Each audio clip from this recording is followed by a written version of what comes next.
we're gonna read.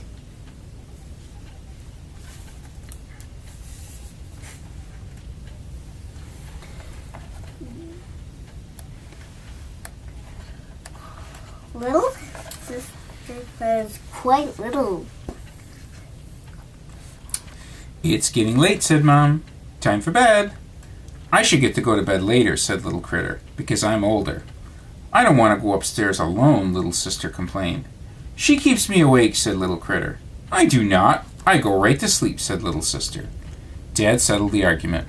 You're both going to bed, so go on. Little Critter and Little Sister marched upstairs, brushed their teeth, and got into bed. Good night. Sleep tight, said Mom and Dad. They turned out the lights, but Little Sister was not one bit tired. I can't sleep without my bear, complained Little Sister. I left it downstairs. Little Critter yawned. So go get it. I'm scared to go downstairs alone.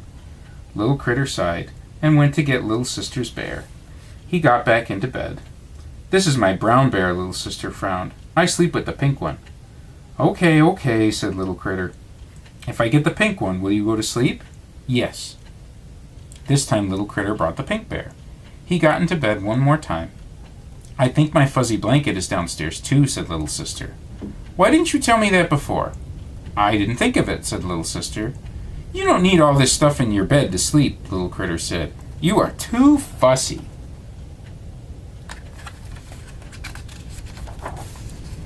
What does fussy mean? Asked Little Sister.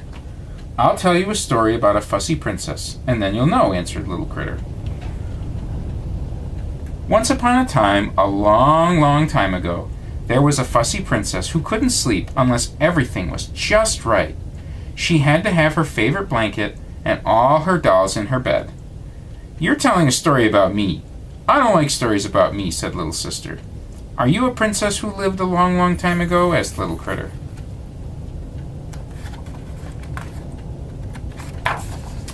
Well, no, admitted Little Sister. Then this story is not about you, Little Critter went on. The princess had to have everything just so at night. And she was no picnic during the day either. All her dresses had to be perfectly pressed. If they had even the slightest wrinkle, she threw a fit. One day a big dragon who lived in the mountains flew down to the castle. He had heard about the fussy princess and how her servants took care of her. It sounded like a good deal to him, and he liked the castle when he saw it, so he decided to move in. The first thing he did was throw out the king and his family. The royal family slept that night in the barn. The princess had to sleep with cows, donkeys, sheep, and chickens. Needless to say, she didn't sleep a wink. When the farmer found the family the next morning, he threw them out for trespassing. That night, they had to sleep under a tree. I bet it rained, Little Sister chimed in. That's right, Little Critter nodded. It rained, and they got all wet. The princess didn't sleep that night either. By the third night, the princess was a mess.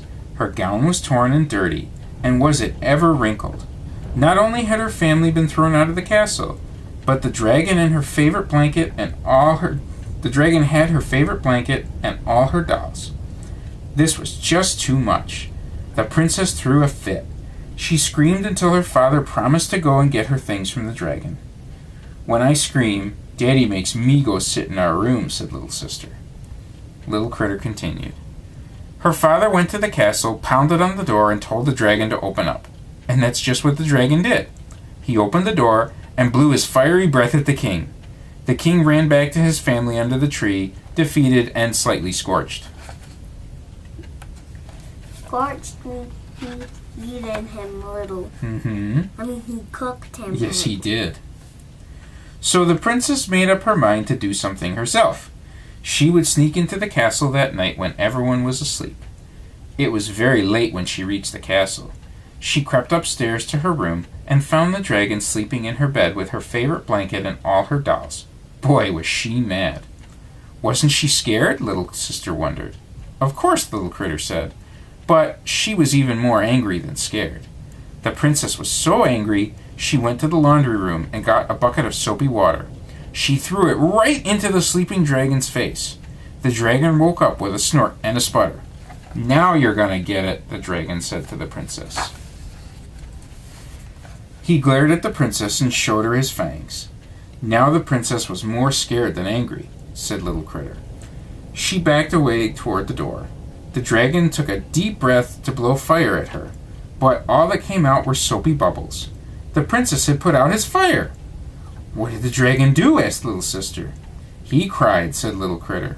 No one had ever put out his fire before, and without it he couldn't be ferocious. He cried and cried.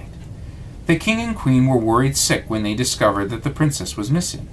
They figured she had gone to the castle, so they ran there as fast as they could. You can imagine their surprise when they burst in and found their daughter comforting a crying dragon. "Were they mean to the dragon?" asked Little Sister. "No. After he apologized for being so awful, they invited him to stay on as a guest."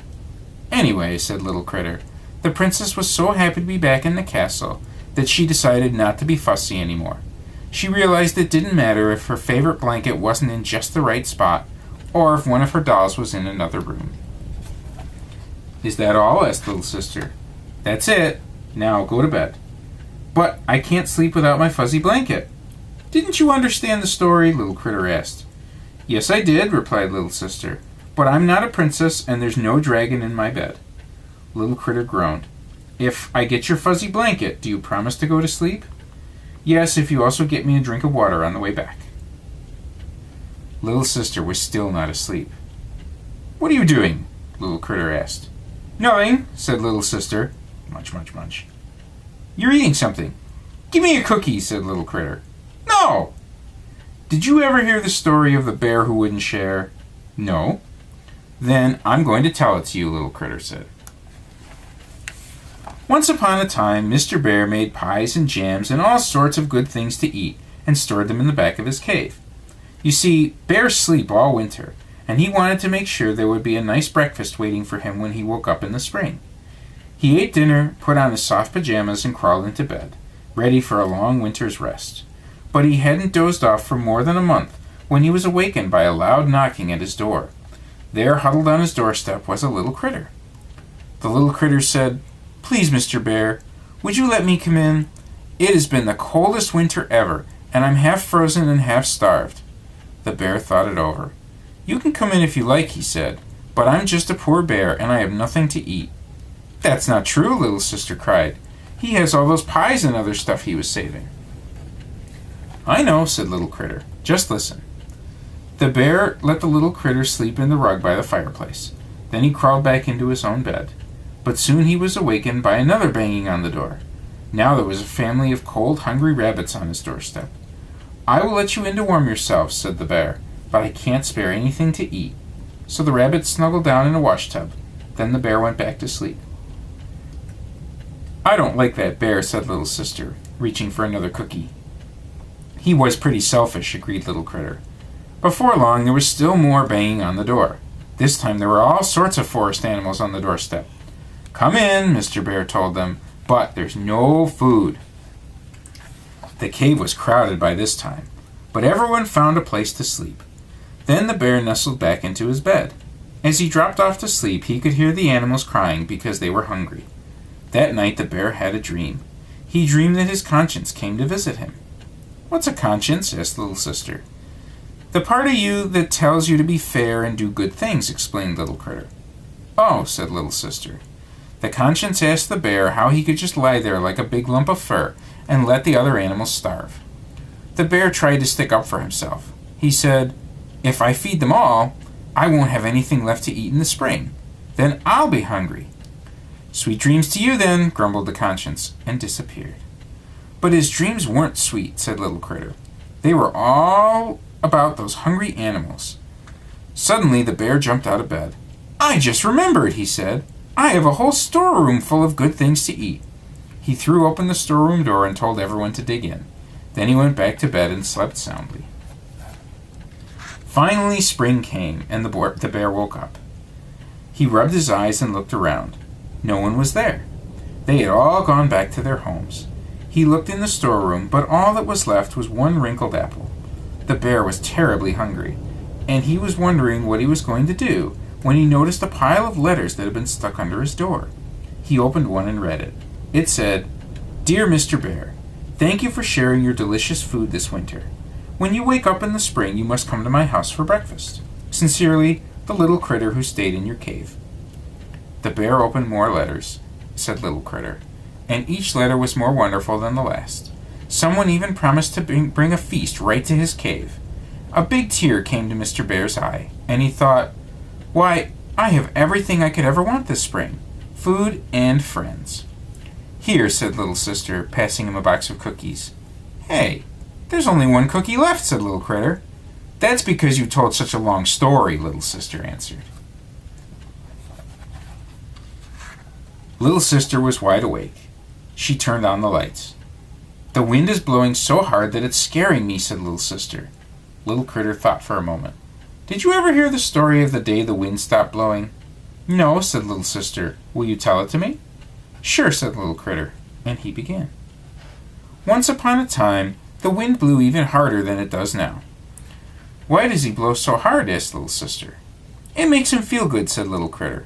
"He blew so hard that birds had trouble flying and people had trouble walking. Sometimes he even blew the roof off houses." "People got tired of the wind blowing so hard. They complained to the king," said Little Critter. "The king tried to stop the wind. He had a high wall built around the kingdom, but the wind blew it down. He sent the royal army out to stop the wind, but the wind blew them back. Then the king had signs tacked up offering a huge reward to anyone who could get the wind to stop blowing, but the wind blew the signs down before anyone could see them." "It sounds like he was mean," said Little Sister. "No, he wasn't," said Little Critter. "I told you, blowing hard made him feel good. He didn't know he was causing trouble. Anyway, one of the signs blew right into the house of a little mouse and landed in his soup. The mouse read it and thought, 'I'll go to the palace and tell the king that I will get the wind to stop blowing.'" "Did he know how to do that?" asked Little Sister. "He wasn't sure," said Little Critter, "but he was tired of having things blow into his soup, and he hoped to win the reward. He was a poor mouse." "Oh," said Little Sister. When the mouse told the king his plans, the king laughed. He didn't believe that a little mouse could succeed where the king had failed. He threw the mouse out of the castle. Well, now the mouse was mad. He set out that very day to find the wind and get him to stop blowing. He walked for miles. The wind was blowing harder and harder, and it wasn't easy for the mouse to stay on his feet. So he knew he was going the right way. Finally, he got to the wind's house and knocked on the door. The wind invited the little mouse in. Right away, the mouse began yelling at him. He told him not to blow anymore, because no one appreciated being knocked around. He said he was acting like a bully and a meanie. What did the wind do?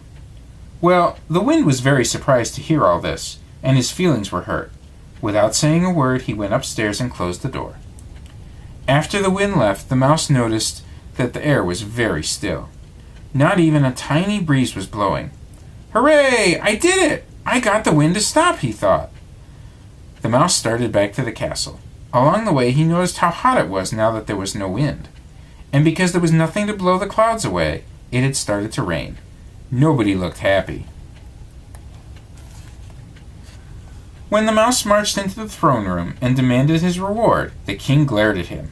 He wasn't convinced that the mouse had been the one to make the wind stop. And besides, he thought things were worse than ever before. He threatened to put the mouse in the dungeon. The mouse ran out of the castle as fast as he could, all the way back to the wind's house. He knocked, but the wind wouldn't come to the door. "Go away," called the wind. "Nobody likes me." The mouse begged the wind to come out so they could talk. He apologized for being so rude before, and told the wind how important he was to everyone. The wind cheered up a little. He agreed to start blowing again, so long as every once in a while he was allowed to blow as hard as he liked. The mouse helped the wind practice blowing until he knew what was just right and what was too hard. The mouse went back to the king and demanded his reward. The king just laughed. Suddenly the sky grew dark, and a big storm blew right into the castle. "Are you laughing at my little friend?" bellowed the wind.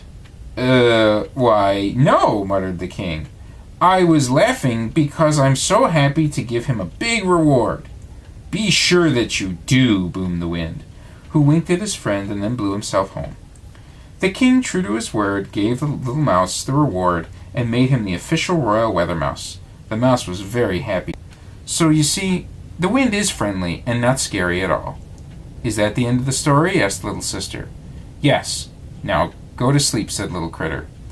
The wind is still a little scary, but your story made me so sleepy, I think I'll go to sleep anyway.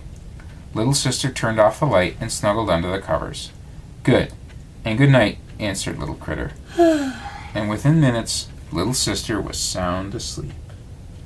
The end. Gotta get into bed now.